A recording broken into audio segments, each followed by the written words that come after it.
Les informations en détail. Le président Sisi a reçu ce mardi le chef du courant national irakien Al-Hikma, M. Ammar El-Hakim, et la délégation qui l'accompagne.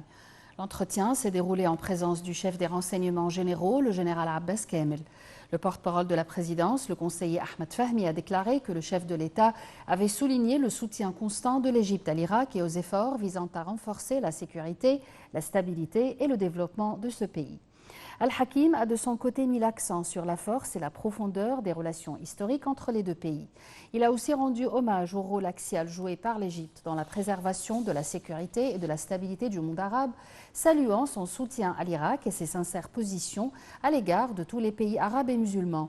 Le porte-parole a ajouté que la rencontre avait porté sur la conjoncture régionale, la guerre à Gaza, notamment les efforts intensifs déployés par l'Égypte en vue de parvenir à un cessez-le-feu et d'acheminer les aides humanitaires en quantité suffisante pour alléger la souffrance des habitants de Gaza. Sisi et El-Hakim se sont accordés sur l'importance que la communauté internationale assume ses responsabilités concernant la protection des civils et l'arrêt des combats. Ils ont aussi jugé impératif de parvenir à un règlement global et équitable de la cause palestinienne et ont mis en garde contre la poursuite de l'escalade et ses conséquences sur la stabilité de la région.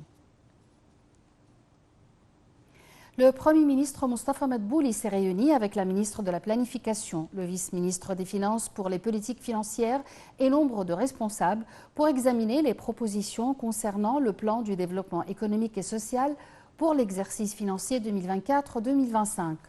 Au cours de la réunion, M. Madbouli a souligné l'importance de renforcer le développement économique en faisant dépendre ses plans sur l'autonomisation du secteur privé, dont le rôle doit être optimisé pour diriger la croissance économique au cours de la prochaine période. De son côté, la ministre de la Planification a précisé que le plan du développement économique et social inclut nombre d'objectifs tels que le fait d'autoriser au secteur privé de participer au financement de nombre de projets dans le cadre du document de la politique de propriété de l'État. Le ministre des Affaires étrangères, Sameh Shoukry, part pour la ville brésilienne Rio de Janeiro pour participer aux réunions des ministres des Affaires étrangères du G20 qui démarrent demain. Selon le porte-parole du ministère des Affaires étrangères, Ahmed Abouzeid, la participation de l'Égypte à cette réunion intervient à la suite d'une invitation issue du Brésil. M. Shoukry doit prononcer un discours lors d'une séance de travail centrée sur le rôle du G20 vis-à-vis des crises internationales.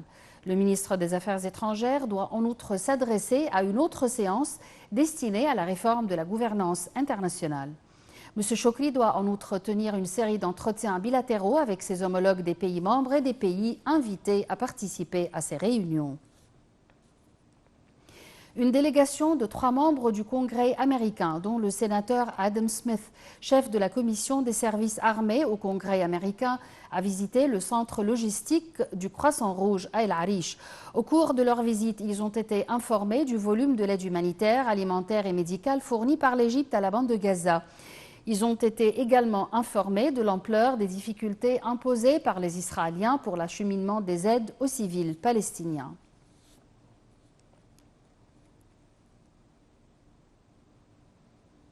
Pretoria annonce devant la plus haute juridiction